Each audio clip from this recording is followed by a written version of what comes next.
Hey, what's up my friends?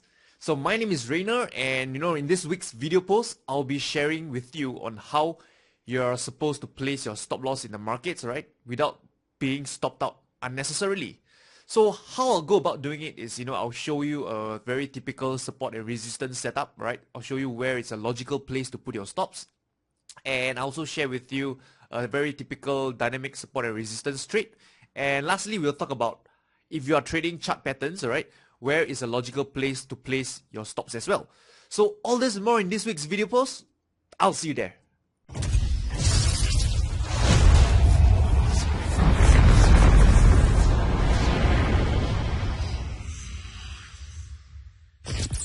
Okay, so the way you should be placing stop loss, a logical stop loss in the market, is at a place where your initial trading idea is invalidated, right? So let me write that down, right? The location should be at where your initial trading idea is invalidated, right? This is where your stop loss should be, where your initial trading idea is invalidated, or the word invalidated here is the same as, where your initial trading idea is wrong. So let's understand how this principle can actually help you place a logical stop loss in the market. So let's look at this example. This is the chart of pound Canadian using the principle we mentioned earlier. Say, for example, you identify a support area over here and you think that this support level could hold. So if price retrace into this area once again, you want to get long, right? That is your trading setup because you are long in this uptrend.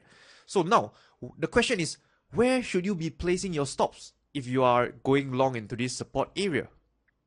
So recall earlier we mentioned, your stop loss must be at a place where your initial trading idea is invalidated. So your stop loss will be at a location where if price reaches that area, it's telling you that you are wrong. So looking at this chart, where will you be wrong?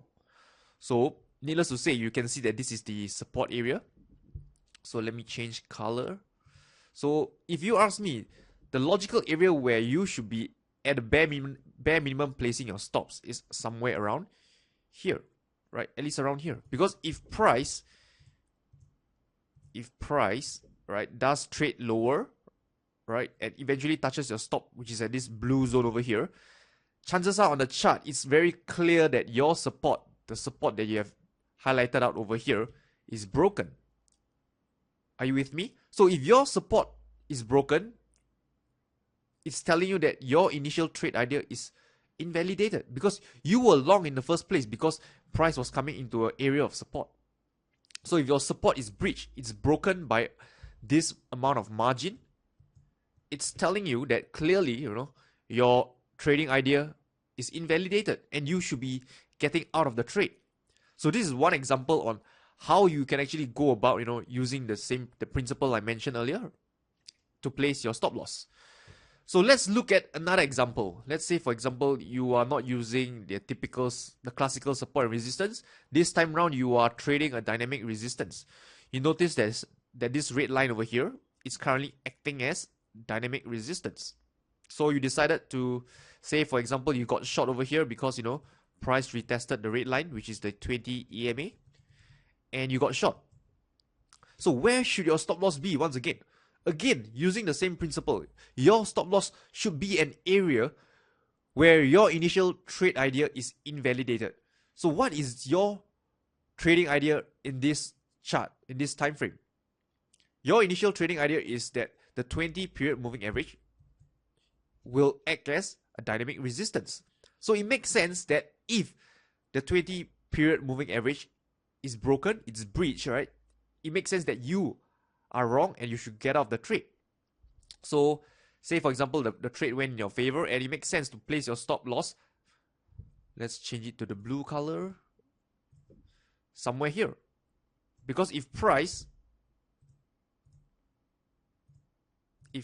does retrace higher and touch this blue area over here, it's telling you that your 20 period moving average, which is currently acting as a dynamic resistance, it's clearly breached, it's broken, and there's no reason for you to stay in a trade any longer.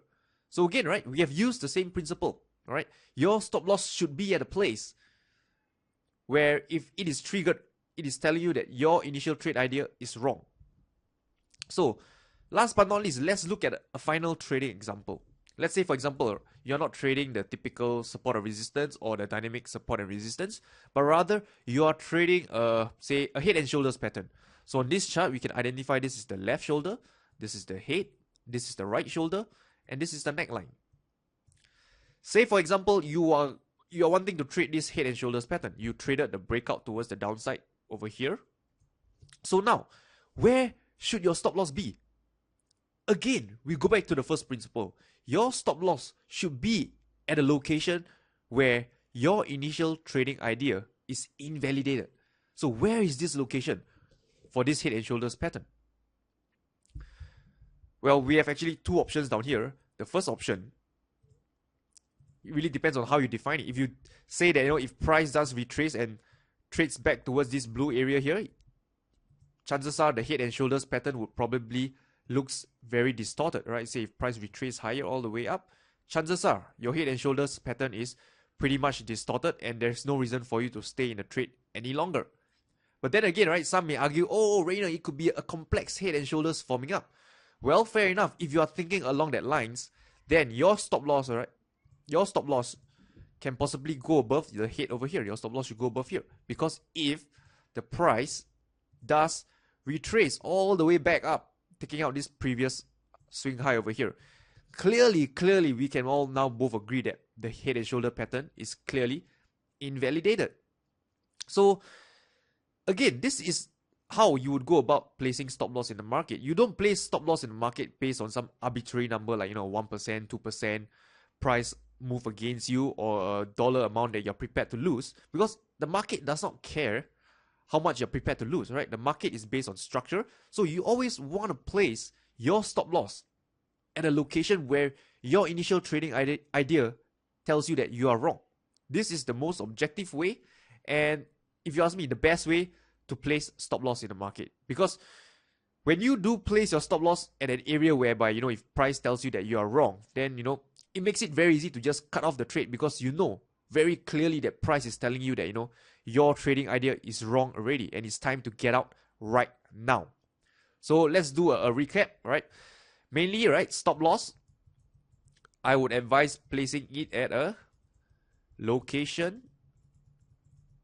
where your initial trading idea is wrong or invalidated, right? Basically, they are the same meaning. So then we look at, in this video, we look at a very typical support and resistance play.